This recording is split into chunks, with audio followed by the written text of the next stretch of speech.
Alright everybody, welcome back to another episode of Brandon Cooks, or in this case, Brandon Bakes. But not the more fun kind, the delicious kind.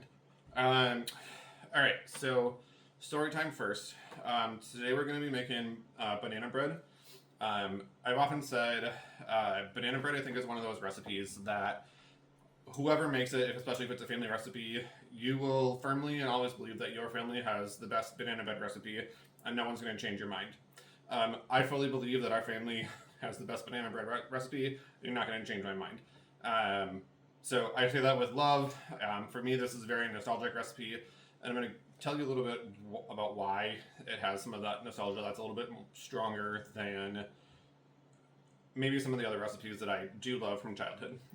So this cookbook is the St. Anthony's cookbook from Loyal, Wisconsin. This is St. Anthony's Catholic Church.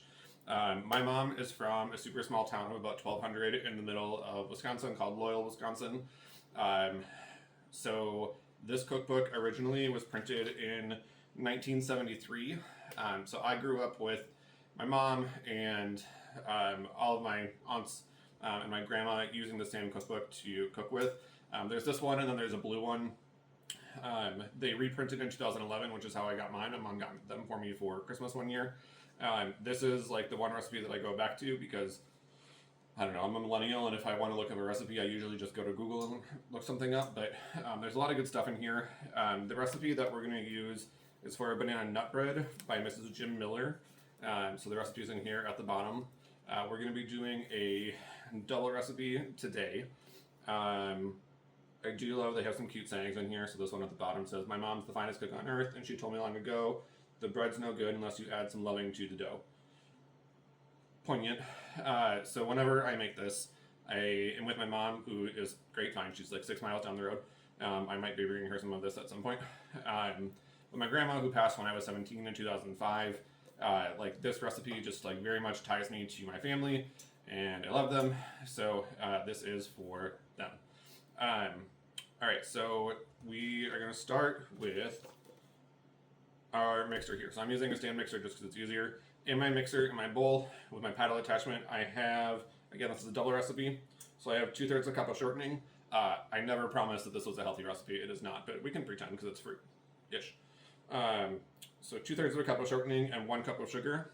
I'm gonna go ahead and turn this mixer on, cream this until it gets light and fluffy. It'll take a couple minutes on medium speed. So I will have you back here when we are done. Okay? Great. See you in a bit. Okie dokie. So my shortening and sugar has creamed together. It looks light and fluffy. It's great. I have 4 eggs that I'm going to add in. The recipe doesn't call for it one at a time, but I feel like I learned somewhere in baking that helps, so I'm going to add them about one at a time while the mixer is going. I have an addition that's not in the cookbook, but I like vanilla a lot, so I also added a teaspoon of vanilla. And I have that in here, and it's just going to get mixed in all together. So I'm going to add these in, and then we'll worry about the rest.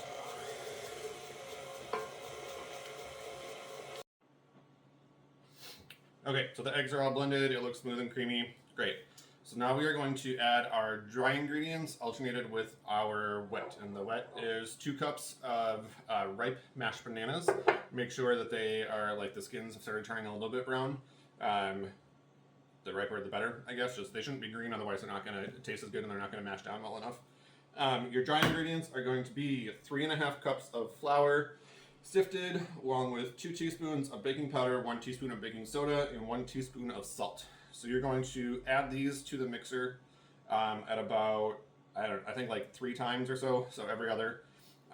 Make sure that when you add your flour in, you're not adding too much and you're not going to jump your speed really high because then, I don't know, if you're like me in this maroon sweater, it would become white, and that's not fun for anybody. And you lose some of your flour. So we're going to go ahead and do this.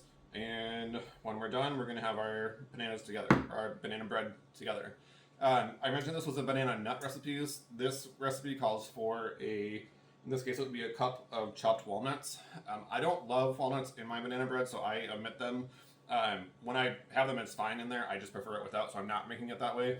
I also have some people who are allergic to nuts, so they can't have them. So I'm omitting them, but if you love walnuts, go for it. I think people have done pecan before. If people want to add chocolate chips, I'm sure that's fine too. I don't like all that stuff. I just like simple banana bread. So I'm going to get to making it. Here we go.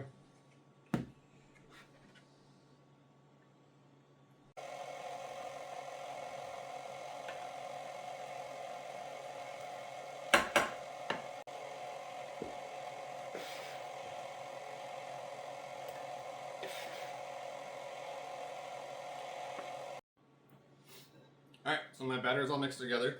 This is what it looks like. Kind of creamy, kind of like a cake batter. I'm going to divide this evenly between 2 greased bread loaf pans. I don't know if it makes a difference between like glass and metal. Probably. I only ever have metal bread pans. So I'm going to get these in, and then we're going to bake them at 350 in a preheated oven for 40 to 45 minutes or so, until a toothpick inserted in the center comes out clean. Alright, so our bread is done. Look, it looks delicious. My other one is over there on the stove. Okay, so not part of the official recipe, but, you know, extra goodness.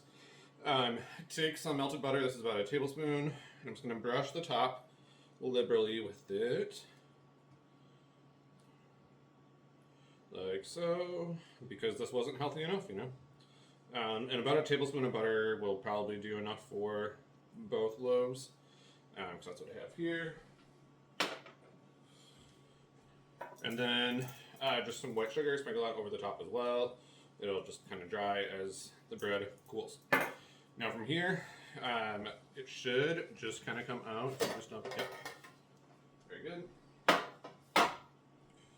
And then you're just going to let your bread cool. So this is very hot right now. I'm not going to cut into it quite yet. I would wait about 15 minutes or so. But best way to serve this, cut your slices. If it's still warm, spread some butter and then a little bit more sugar over it. Obviously you don't need to do that, but you know, it's always better with a little indulgence. And then for storing it, once it's cooled, I would wrap it in some loose foil. If you have a double loaf like this, because you had a lot of bananas, totally fine to freeze one of them and then kind of pull it out whenever you're ready. Just let it defrost naturally, and it'll be good for quite a while. So this is our family's favorite recipe for banana bread. Super good. Hope you enjoy some baking, enjoy some recipes with your family, and have a great night.